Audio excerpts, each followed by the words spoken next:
My first guests tonight have spent the last 3 years making their first feature film on an incredibly small budget, even by the standards of digital television. Fatigue, set in Cardiff, is a gangster tale, which its three creators hope will be a big hit. They're heading to the Cannes Film Festival soon to find a distributor. I'm delighted to welcome Mike, Mark and Chris to the studio. Chris, first of all, tell us about the film. What's Fatigue all about? Well, it's an action thriller, really. It's about a no-hoper who tries to get out of his situation, and by the only way he can is just a thug who helps him. And it all goes a bit wrong, really, and it gets worse and worse. It spirals downhill, so it goes from bad to worse, and there's a bit of violence in it. But hopefully it's looks good, sounds good as well, the film. So I don't know if you want to say anything else. Yeah, it's an action thriller. Basically, it follows a character I play called Mitchell Willow, and he's desperate for money, so he takes a job from the local sort of hard man who, I don't know what he does, it's dodgy drugs or whatever, and he thinks he's a big-time gangster, but he's not, and he tries double-crossing the underworld figurehead and puts himself and Willow at the hands of this guy's henchman, basically, his assassin that he gets. So basically they're in trouble, they get set up and stuff, and they end up with the mob after them. I'll tell you what, before we go any further, Yeah. we have a look at it. I've got to warn you, if you're of a weak disposition or you've got a dicky heart or anything like that, to press the mute button now, otherwise don't blame me for what follows. Please, Trevan, listen to me, man.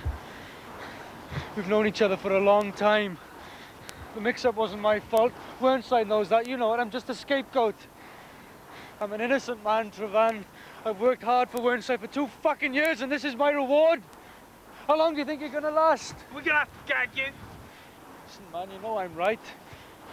I'm well respected. I've got a PhD, first-class honours degree in accountancy. Money, what the fuck have you got? I've got this fucking pistol pointed at Mr. PhD's overeducated brain. Now shut the fuck up! I'm an innocent man! Killing an innocent man! A good, wholesome family viewing. Oh, yeah. Yeah, that's a work in progress you're actually looking at there. So we haven't actually been to a final dub yet, so a little bit of that was slightly out of sync. But yeah, I think it will be wholesome family viewing, yeah. Now tell us about the story of making the film, because it is the most remarkable story. This was supposed to have been completed in perhaps a year, and it's taken slightly longer than that.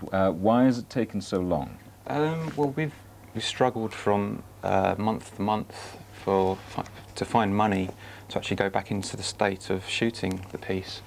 So it's been, that's the main reason, although we have been blighted with the occasional broken leg, car crash, broken wrist, Head injury. head injuries. But it's just been the fact that we're actually shooting on film and decided to go that route rather than video means that we have to find the money, the backing for those shoots. So we've shot about 8 times, I think, on big sort of week shoots, and it's just like those. Just waiting for the money really to come in. Yeah, so it's financial restrictions, because you get a sort of lump sum of money, maybe you get £1,000, and that'll soon go on. It's basically been film stock, and then we've got it developed to negative every time we've shot, so we hadn't seen the rushes.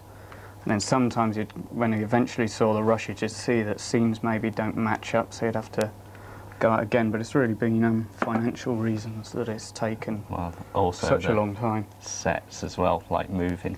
I mean, we shot at the big weekend the first year we started shooting, and we didn't get the film back until after the big weekend had finished, and the camera had messed up, so the shots were no good.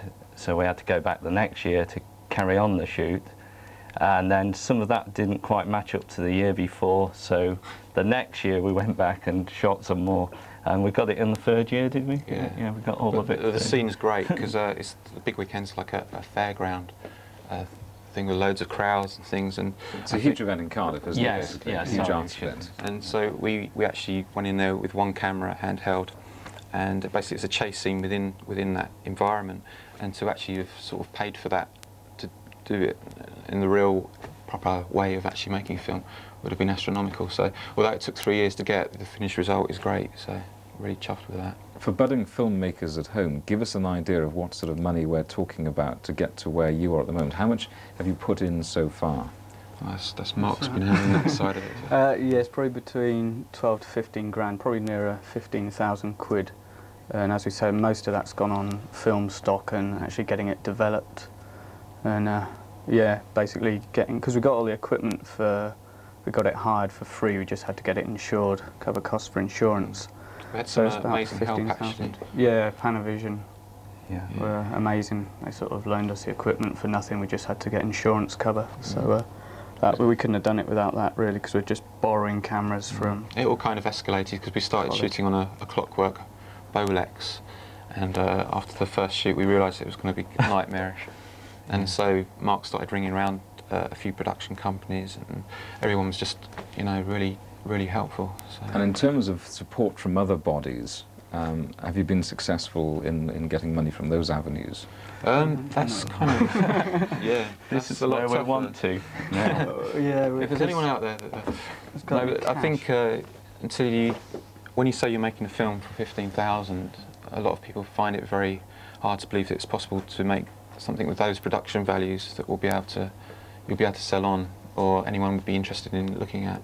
When you think that a lot of shorts now are costing somewhere between 30 and 70,000, and we've made an entire feature for 15. Until we've got a finished product, it's hard to convince people that it's going to be yeah, a lot of things as well. The lottery we thought we'd be able to go to, and maybe we can now, but they said they want to be in a project from the beginning.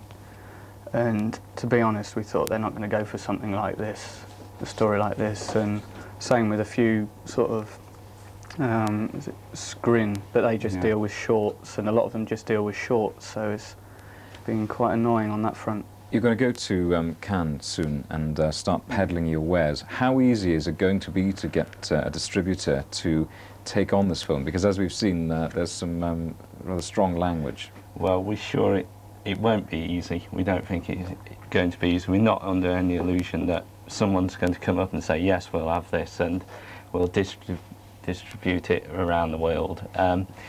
But you've got to try, and if we never tried anything in the first place, we'd have never started shooting it, and we wouldn't have got as far as we've got. We've got much further than we ever thought we were initially. I think we're in a really strong position now because of the Blair Witch project in the States was made for around the same amount of money and made 150 million, you know, so in the States alone. So I think we're... I mean, as filmmakers, does it really matter anymore? Is the distributor as important for future filmmakers? Because you have the internet, essentially. I mean, very, very soon, filmmakers are simply going to be able to put their product on the internet. And the whole distribution thing is going to be something of an anachronism, isn't it? I mean, yeah, this is another way it could go. I mean, we've got someone building a website for us at the minute, and as a starting point, but in future, that could be something that we could seriously look into, because just though with advertising and all that sort of thing, because internet, you're only going to reach a certain amount. I know everyone can get to it, but a lot of people won't find your site. So if you do get a distribution deal, obviously they're going to bung a load of money into it and then get your prints and everything like that. So I don't know. Well, whatever happens, we wish you the very best of luck with your search for a distributor at Cannes, and thank you very much for coming and talk to us, and come back and tell us how you get on. We'd like to know. Thank you all very much indeed.